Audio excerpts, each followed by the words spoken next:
Rapid developments tonight on Central Georgia's waterways ahead of the July 4th holiday weekend. Macon-Bibb County is closing Amerson River Park because the current of the Ocmulgee River is just going too fast. And the Spring Street boat ramp is still open. County officials are hopeful they may be able to reopen Amerson for the weekend. They're not making any promises. Naomi Washington is live at Amerson to talk about current conditions and also preach river safety.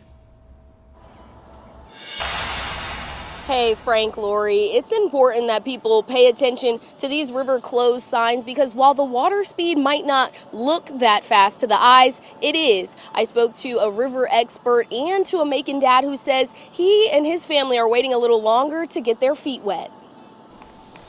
Ian Dahl says the trails through Amerson River Park are nice, but it's hard not to think about the water. Well, you can cool off for one thing because it's humid, hot out, so getting wet always feels good. Dahl says he grew up going to the river, but before he allows his kids to dive in, he wants them to be better prepared. When I was a kid, my father made sure I knew how to swim before he let me out alone in the water. I think that's a thing that's very important for people to do even before they touch the water. But confidence isn't the only thing you need to get in these waters. Andrea White, Community Programs Coordinator at Georgia River, says you also need a life vest no matter what. Even the strongest swimmers, when you put them out in Mother Nature, water is always going to win. She says her group has an app that provides updates about Georgia River access points, water conditions, and current warnings. It's called Georgia River Guide. It's both educational for new paddlers who might not even know to ask those questions.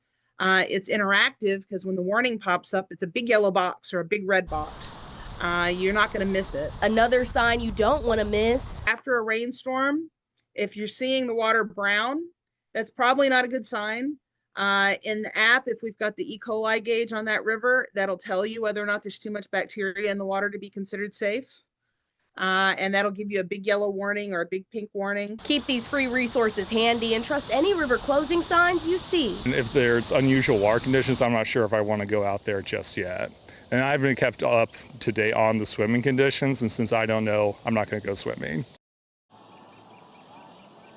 Your biggest takeaway from this should be don't just go with the flow. Make sure you know the current conditions before you go out and get into the river.